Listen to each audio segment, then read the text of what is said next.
But I'm gonna tell you like this: when I saw that, I think T.I. freaking lying. Hear me. It been 20 years, bro. It been 20 years. I think if I wasn't built like that in the show by now, it been 20 years, bro. I done faced every challenge motherfucker like to throw at me, man. You ain't seen me. It began like so many moments in hip-hop drama these days. Casually, almost carelessly. There were no stage lights, no cameras, no scripted lines. Just an Instagram live session.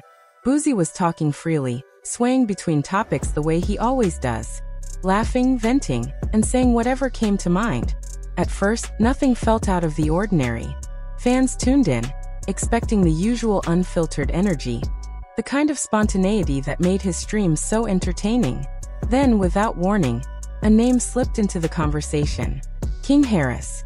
Not shouted, not emphasized, just mentioned in passing. But in that instant, the mood shifted. Even if Boosie didn't realize it yet. Within seconds, clips began circulating online. People replayed that fleeting moment over and over, trying to determine whether it was harmless commentary or a line that should never have been crossed. Some heard concern, others heard judgment. But nearly everyone agreed on one thing.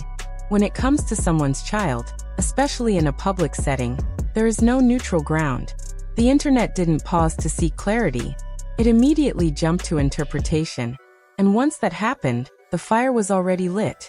For T.I., this wasn't just another celebrity skirmish. This wasn't about ego or clout. This was about family. Anyone who has followed his life knows how complicated being a public father has been. His children grew up under constant observation. Cameras, public opinion, relentless criticism. Every mistake was magnified. Every milestone was scrutinized. Over the years, T.I. developed one unbreakable rule. His kids were off-limits, especially King, who had already faced more public scrutiny than many young adults ever experience. So when the clip reached T.I., it didn't register as casual conversation. It landed as disrespect. Not because Boosie mentioned his son's name, but because of the context. It was done in front of millions, with no room for nuance, no shield against the inevitable reaction. This was a boundary that, in T.I.'s mind, you simply do not cross. Unlike situations where he might pause, reflect, or respond later, this moment hit too close to home. As the clip spread, the internet fractured almost immediately. Some fans rushed to Boosie's defense, arguing he was only speaking honestly, that he had no ill intent, that people were being overly sensitive.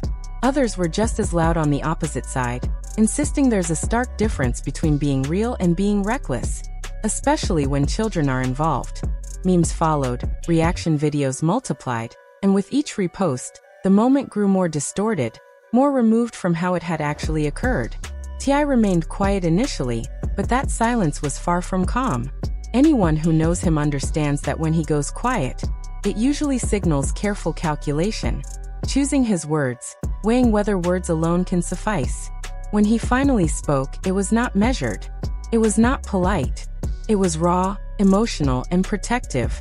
The kind of response that comes from a father, not merely a rapper.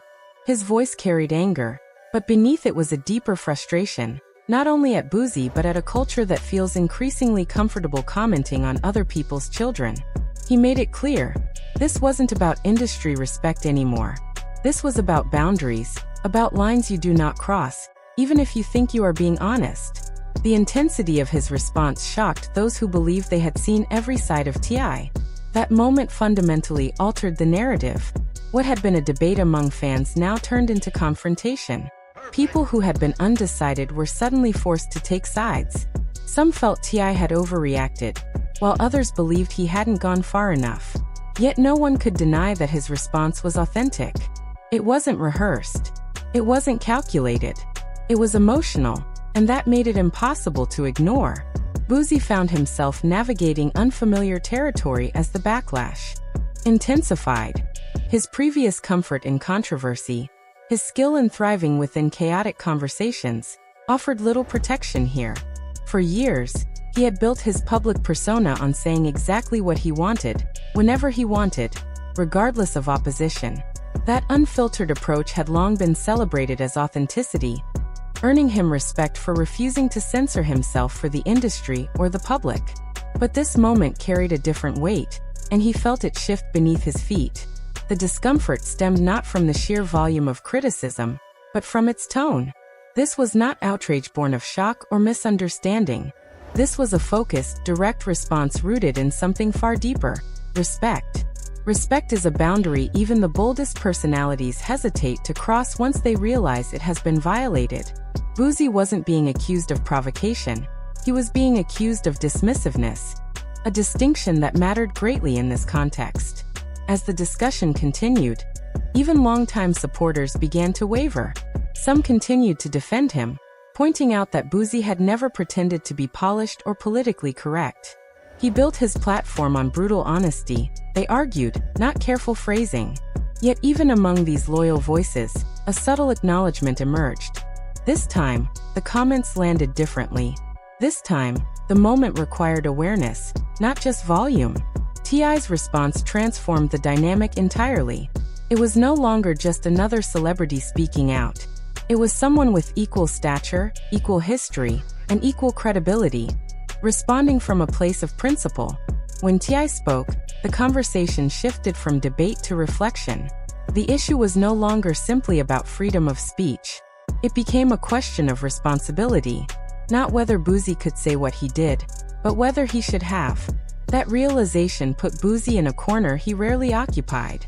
He could not dismiss this as cancel culture or mere sensitivity. The criticism came not only from faceless accounts but from peers, from fans who had supported him for years, from people asking not for silence, but for consideration. The silence that followed from Boosie felt heavier than his words had ever been. Not because he didn't know how to respond, but because any response now carried consequence.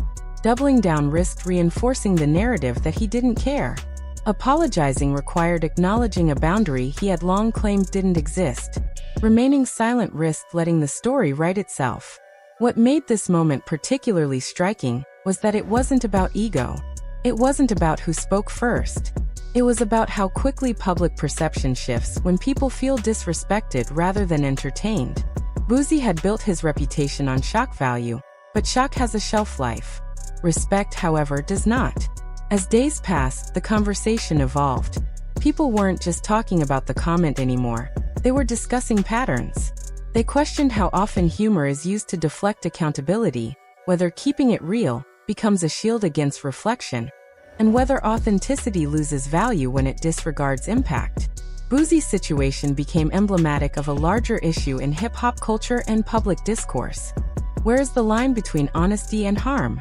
And who decides when that line has been crossed? For someone who had always prided himself on ignoring public opinion, this moment forced an uncomfortable truth into the open. Respect once questioned cannot simply be laughed off. He may not have expected to be here, but he was.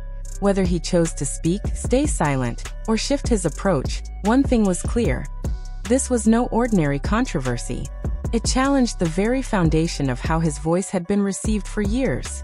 When Boosie finally addressed the situation, the difference was immediately noticeable. The tone wasn't the usual defiant confidence of past responses, but it also wasn't a full apology. It occupied a middle ground, careful, measured, and restrained. He explained his perspective, clarified what he had meant, and asserted that he never intended to disrespect T.I. or his family. To Boosie, this wasn't about malice. It was about expressing himself as he always had. Yet by then, the conversation had already outgrown his explanation.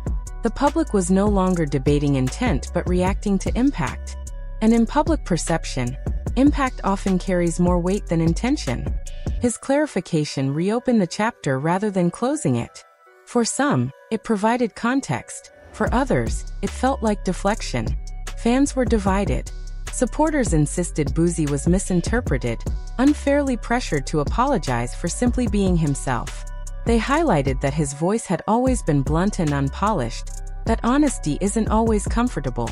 Critics, however, argued his response was too little, too late.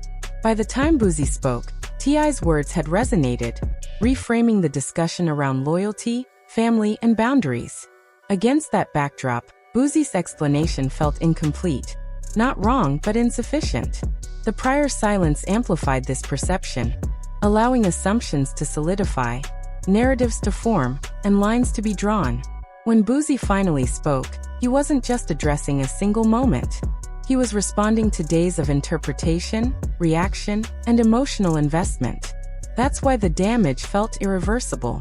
Explanations don't always heal perception.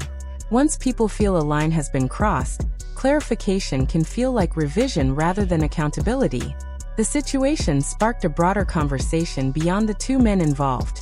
Fans began questioning why hip-hop culture struggles with boundaries, why celebrity children are treated like public property, and why keeping it real often excuses disregarding consequences. For once, these questions weren't coming from outsiders, but from fans who loved the culture and wanted it to do better. As the noise gradually settled, the tension lingered.